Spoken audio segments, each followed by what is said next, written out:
We are, folks. Great to have you with us already. It is the middle of the week. It's Hump Day. Rush Limbaugh, the EIB Network, 800-282-2882. If you want to be on the program, and the email address, lrushbo@eibnet.com. I was right. I got back about, 2:30 this morning. I got back. It was our annual Night of the Century cigar dinner in New York City at the Four Seasons restaurant. Another sellout charity event for the Prostate Cancer Foundation, led by Michael Milken. These things are one of the most fun nights of the year for me. There's always a new group of people in addition to the regulars, and it was just a fabulous time. But as I told you, I was unaware of any details. Now, I checked my phone during the course of the evening, and I saw what was happening. I saw that Cruz was winning handily in Wisconsin. I saw that Cruz did win bigger than any of the polls suggested. But until I got out of there and got back on the airplane, able to turn on television, I didn't know any of the specifics. I just had the raw numbers. And it's interesting when you watch it this way. You know the result, but you have not been watching the returns all night. So by the time I got on the airplane, turned on the TV, it was around, 11:30. And one of the things that I heard, one of the points that I heard being made, was a replay. So I don't know when during the course of the evening the point was made, but I think this is a fascinating point that I'll bet you I would have missed or not given a whole lot of weight if I had been watching the progression of events that is election night coverage on any network. So you're watching before the polls close, and you listen to them discussing the exit polls, and you can tell who's going to win by listening to them talk about the exit polls. If you know how to do that, and of course I, as a highly trained broadcast specialist, know how to do that. In fact, before I got off the plane, they were starting on Fox to discuss the exit polls. And I turned to Catherine and I said, this is huge. This is a huge Cruz win tonight, just by the way they're talking about this on Special Report with Brett Baer. Oh, and speaking of that, they played a clip of me on Special Report with Brett Baer last night from yesterday's program leading into the All-Star panel. And they played the clip of me pointing out that Trump, after a bad night, always changes the narrative with an endorsement announcement or something else that is designed to take the attention off of the election results the night before and to reshift the narrative so that Trump is out ahead of things and looks like he's got momentum and so forth. So they played that soundbite, but after they played it, Brett Baer said, Rush Limbaugh talking about Donald Trump and post-coverage behavior, not the Wisconsin primary. So what have we talked about the Wisconsin primary all day? I mentioned the Wisconsin primary. Don't anybody send him email, will you please? He's a good guy. He's a nice guy. He's a great golfer. He's like a 5 handicap. I don't want to make him mad. I was just, do not send him any notes, please. It's not the point. But it was, though, mentioning this about Trump changing the narrative after a loss was to miss the point because I was not discussing the Wisconsin primary. We did all day yesterday. And by the way, I don't want to be misunderstood here. But I'm reading all this stuff today. You know, it really is fascinating when you don't see any of the coverage as it's happening. And so everything you read or watch, you're catching up on things that already have happened or already were said. It's a fascinating way. I may do this again. I mean, not fly to New York to miss coverage, but not start watching till 11 o'clock at night or 11:30 or so. No, not lost my original place. But the one of the things I've heard is, Wisconsin. Now, that's a much, much different place. And Trump's discovered it's a much, much different place. And this, look, I don't want to insult Wisconsin. I'm not, this not, because you know how I love Scott Walker there, so do not knee-jerk here.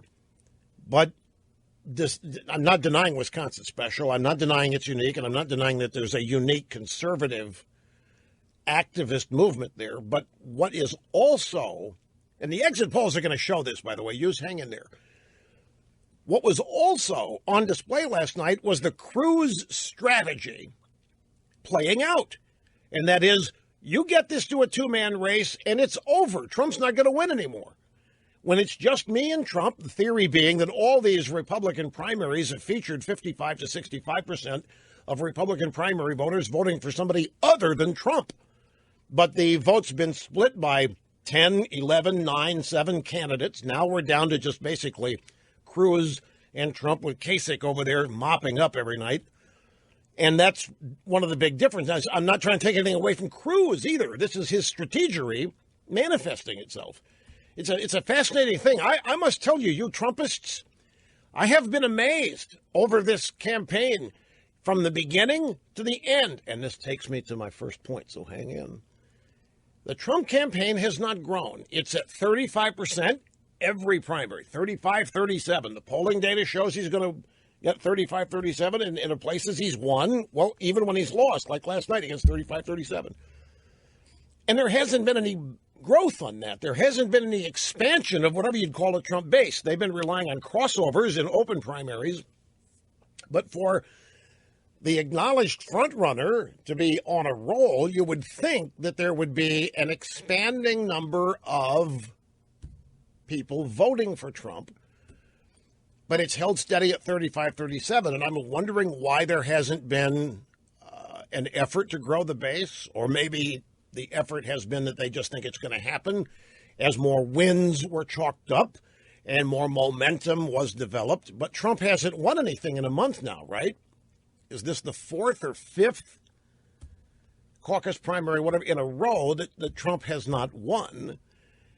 And yet, this is what I saw last night. One of the first things I said, what does this have to do with anything? I mean, can everybody agree last night that Cruz wins decidedly? You want to call it maybe even a landslide for Ted Cruz. I'm talking the vote for the delegates too. But it's a Cruz landslide last night. You don't want to call it a Cruz landslide. Well, I'm going to call it Cruz landslide, but it was not talking about the delegates. I'm talking about the percentage of the vote, the turnout. It was a skunk. The polling data had Trump anywhere from, down 4.5 to 10, and Cruz wins by 13. In anybody's game, that's a landslide. I know the delegates, Trump doesn't, he gets 6, and Cruz gets them, but that's everybody knows now. Trump had to win that last night, pretty much had to win that in order to get to 1237 before we get, this is what I noticed of all this. I mean, the story last night is this massive Cruz win, right? The story, accordingly, ought to be something along the lines of what a bad night it was for Trump. What a disappointing night it was for Trump. What a maybe devastating night it was for Trump, particularly on networks that don't like Trump. Particularly places where they've got people that really don't like Trump. And, of course, they have people that really love Trump at the same time. So I heard two things. I heard Karl Rove say that what matters after last night is the growing gap between Trump and non-Trump. I said, what? That's the takeaway? The growing gap between Trump and non-Trump? So I listened even closer. And the point was, there was almost an amazement that even in defeat, Trump did so well. That even in defeat, Trump holds on to his base. That even in defeat, Trump's voters do not abandon him. And that was considered impressive. So now, wait a second. This is, in anybody's ballgame, this is a huge Ted Cruz win. This is a massive Ted Cruz win in a lot of ways, in analyzing how it happened. Great ground game, terrific organization. In any way you want to define it, it was a great Cruz win. And yet, here's Rove talking about that what matters was the growing gap between Trump and non-Trump. And I think what that means is exactly what I have been warning everybody that the establishment is toying around with. I don't think they're committed to it yet. But we heard, just another thing, flying home last night, I heard that there was a super secret meeting at the RNC with a bunch of operatives, and they were planning delegate rules, behavior, strategy for the convention.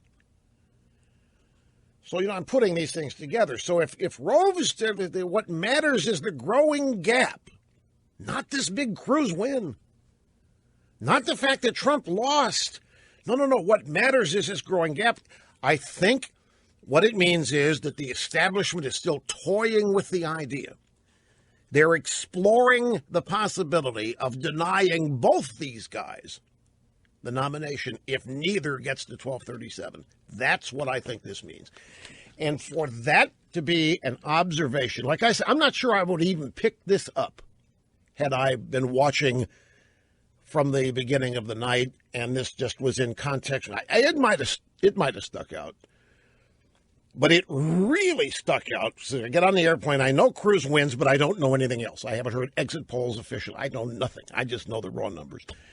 And I start watching things that are being replayed, and I said, whoa, that's the takeaway. I would have never thought that's the takeaway. So why is that the takeaway? And I'm telling you, I don't think it's a fait accompli yet. I don't think they've decided to do it, but I know they're toying with this idea of coming up with rules that essentially will disqualify both Cruz and Trump if neither gets 1237 on the basis that the people have spoken, that the democratic process played out. We had our primaries, and we had gazillions and gazillions of people voting, and we did not get a winner. Therefore, both candidates have been rejected by the people. I know there are people in the party trying to see if they can make that happen. And then I heard a soundbite from Dr. Krauthammer. And it in its own way, parrots what Karl Rove was saying. Last night, America's election headquarters, special coverage of the Wisconsin primary. Why do I hear "Hail to the Chief" in the background? Anyway, Megyn Kelly speaking with Dr. Krauthammer about what it all means. And this is what Dr. Krauthammer said. He runs in a state where he's up against a popular governor, up against very sophisticated, very influential local talk radio, up against a ton of money. And on top of all that, it comes after the worst 2 weeks of the campaign. In spite of all of that, Trump comes in with the high 30s. Then he has the most rock-solid floor of support of any candidate in memory. There's something about his support that is so solid that despite the loss, in the face of all this, it shows a remarkable staying power. Whoa! Whoa! Here you have a giant Ted Cruz win, and the takeaway is Trump staying power when Trump has just been shellacked. So I'm saying, what's going on here? And then I remembered what Rove had said. And so I grant you, I'm extrapolating and assuming. This is kind of as strange as on the Democrats. Hillary Clinton hasn't won in what? How long has it been since she won anything? This crazy Bernie, who apparently doesn't know anything, he did a New York Daily News interview. Hey, Bernie, how are you going to do X? What? I don't know. I don't know. But I know we should do it. Everybody's stunned on the Democrat side, and they're blown away. They can't believe the guy readily admitted such ignorance. He doesn't know how he's going to do anything that he believes needs to be done. He hasn't the slightest idea. Yet the guy keeps winning. But you would never know that watching the coverage on the Democrat side. Bernie Sanders keeps winning. It's the only place in the Democrat primary where there is any excitement, where there is any pulse, where there's any drama. And poor Bernie, every primary, Hillary Clinton cements her lead, superdelegates added. She hasn't won anything. And so obviously the fix is in on the Democrat side, which we all know. The fix is in. It's been in. I told you way back last summer that there's no way Bernie Sanders is going to get the nomination, no matter what they had to do. But the guy keeps winning and winning and winning, and she keeps getting the delegates.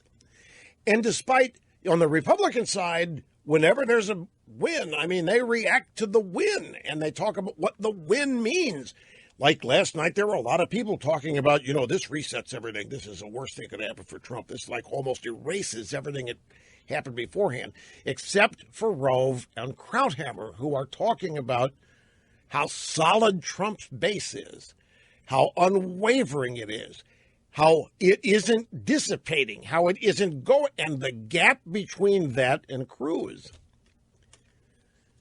And I thought, okay, what's actually the takeaway here? And I think I got it. Hillary Clinton has lost 7 of the last 8 contests, folks. If any front runner on the Republican side had lost 7 of the last 8, you know what the coverage of that front runner would be?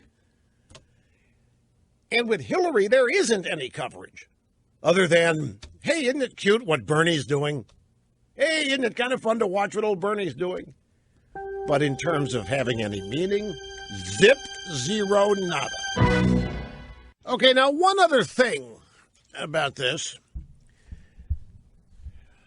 I then later saw Megyn Kelly making the same point about Trump's solid base of support. They marveled at it. Both Dr. Krauthammer and Megyn Kelly and Rove were marveling. And even when Trump loses, he holds on to his 36% of the vote. Now, folks, I can't help but observe something here. I have been making that point for I don't know how long. I've been observing that Trump's support is what it is. I've been explaining it. I've been trying to make people who don't understand it understand it. I've been telling people who these 35% are and why they're there. And every time I did, you know what happened? I was accused of implicitly endorsing Trump. People accused me of secretly endorsing Trump, trying to hide my endorsement of favoring Trump when all I was doing was sober analysis. And then last night, Dr. Krauthammer and Karl Rove and even Megyn come along, and they make the same observation I've been making, and I haven't heard anybody say, oh my gosh, they're endorsing Trump last night. Did you see that? And nobody will say that. Just a little. One of my staff, you know what they just said to me? One of my own staff. I signed the paychecks. You know what they said to me during the break? Mr. Limbaugh, you sound particularly giddy over this result last night. Anything you want to add? My own staff treating me this way. No, the staff's not relieved. They're panicked. My own staff. I mean, my staff runs the gamut, too. We're not all monolithic here. Am I relieved? No, I'm not. No, This isn't over by a long shot. There is so much left to go here that nobody's going to. I told, look, we had a lull of 2 weeks. We had to fill the lull with a bunch of polling data, predictions, analysis. Now we got a hard result last night. It changes everything again, just like I told you. So now you got people saying, it's over. It's over for Trump. No way he gets 1237. No way he's going to win because Cruz are running rings around him at the delegate level. Cruz is going out there and buying delegates, sobering delegates. He's getting all these great relationships. Delegates, Trump closed his offices, Trump this, Trump that. Nobody knows what's going to happen here. I may have to cancel my annual Guy golf trip in early June because this isn't going to be over by then. No, I'm not complaining. I'm just telling you. By the way, going back to Dr. Krauthammer, it could well be that the reason he was impressed that Trump's support remains 35, 36, whatever, it may well be that he's shocked that Trump didn't lose anything despite the bad 2 weeks. Meaning, there's nothing that's going to take support away from Trump, which is something else I'm telling everybody. Greetings to you, my friends. Welcome back. Great to have you. El Rushbo behind the golden EIB microphone, most beloved host all across the fruited plain most of the time. You want to send an email, lrushbo@eibnet.com. Telephone number 800-282-2882. The email address, lrushbo@eibnet.com. A couple of sound bites here, a repeat of the Dr. Krauthammer sound bite. I made an observation last night, late in the night, when I was first hearing any news. both Karl Rove and Dr. Krauthammer both thought that one of the most important points of the night was that Trump held his base. Thought it was incredible. And I thought that's a strange take, given that Ted Cruz just had a blowout win here, to all of a sudden talk about the solidity of Trump's base. Now, I've been telling people about Trump's base, his supporters, since last fall. I know who they are. I know why they're there. And I have also made it clear that there's not a soul on earth that can talk them out of supporting Trump. There's not a soul there's nobody in the world on any talk show. There's nobody on television. There's nobody in the White House. There's nobody anywhere. There's nobody in Hollywood that can convince a Trump voter to abandon him. The only person that can make that happen is Trump. You remember, I've described this bond of support that Trump has with his people, that even winning candidates sometimes do not have. It is an incredible thing. And I've had a lot of people think in saying such things that I am implying an endorsement, which I wasn't. I'm merely explaining. So last night, we had Rove and Krauthammer and even Megyn Kelly all remarking on this, as though it might have been the first time they noticed. And I think I now know what this might be about. Nobody is accusing them, by the way, of implicitly endorsing Trump by speaking glowingly of the solidity of his support. I actually think what it's rooted in is this. I think a lot of people don't like Trump and are thinking that after this 2 weeks that there's going to be a lot of Trump support leave him. And if you look at the things that they think might make that happen, okay, the Heidi Cruz retweet photo. The people I'm talking about probably believe that even the most rabid of Trump supporters would find that objectionable, and some of them might abandon it.